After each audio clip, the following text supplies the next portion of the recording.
सो पुणी थे स्वागत करुच्ची आपण मानू आमर जीवन कहानी आ किसी चिंताधारा यही सेगमेंट रे मु चेष्टा करे मोर भाई भौणी मानू किछिटा importance tips share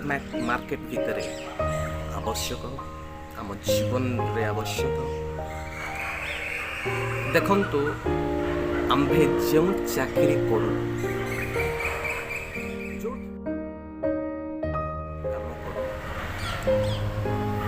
that's the प्रथम इनकम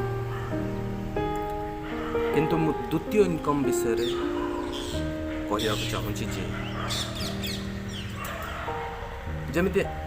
आमर बाहर गोटे जीवन अच्छी पुणी थ्रू फेसबुक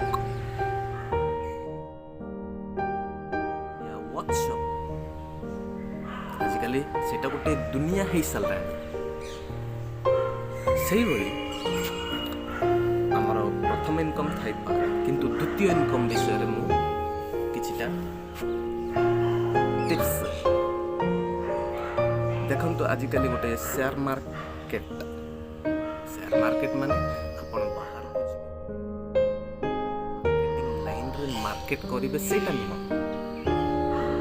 आपणक मोबाइल रे किछिटा 10,000 बा 15,000 रो अमाउंट पकई कि ना दिन आपण निजे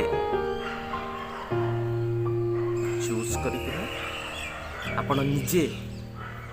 किनिबे आउ बिकिबे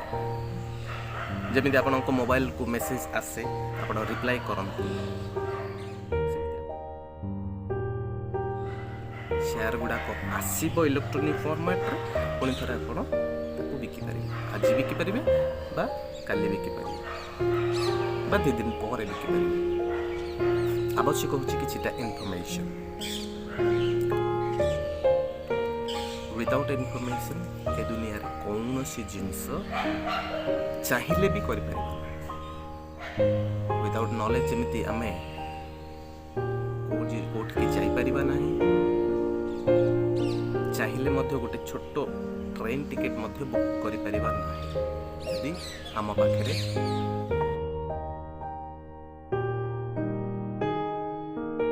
नॉलेज नाही शेयर मार्केट ऊपर मनी कंट्रोल भितर आजिकली बहुत गुड़ाक पर्सनल माने एजेंसी एप्स आसिला Groww stock market stock card हो SBI बैंक अंडर हो एक्सिस बैंक अंडर हो प्रत्येक बैंक से माने आजिकली ट्रेडिंग डिमाट अकाउंट रखी सारे 3 in 1 account trading demat account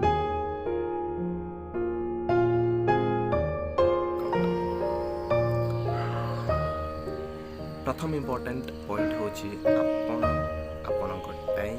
किछटा invest करिया को पड़िबो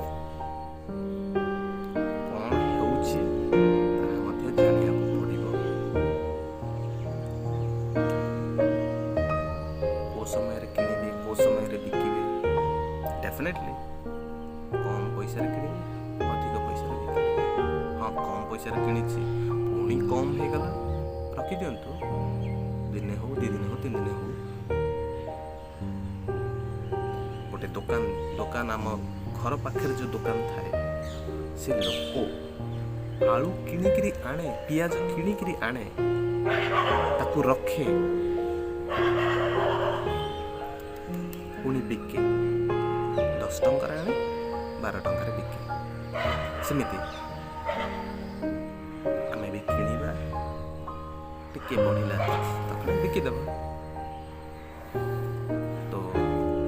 ए जिनसटा कहया आवश्यक आपणकर पैन कार्ड आधार कार्ड आ बैंक लिंक होइथिबा फोन नंबर गोटे कॉल करिवे से माने निजे आपन को गाइड करिवे आपन निजे सेटा को क्रिएट करि परिबे आरंभ रे 3टा 4टा 5टा कंपनी को आखि आगे रखिवे केते दूर बढ़ुची केते दूर कमुची ताकू नजर रे रखिवे ବାଇ ବଟନ୍ କ୍ଲିକ୍ କରିକିନା କିଣିବେ, ସେଲ୍ ବଟନ୍ କରିକିନା ବିକିବେ। କିନ୍ତୁ ଆପଣଙ୍କ ଆଖି ଆଗରେ କ'ଣ ହେଉଛି କ'ଣ ନାହିଁ ସେଟା ଇନଫର୍ମେସନ୍ ରହିବା ଆବଶ୍ୟକ। ଏହି ଇନଫର୍ମେସନ୍ ସହିତ ମୁଁ ପୁଣି ବନ୍ଦ କରୁଛି। ପୁଣି କାଲି ଥରେ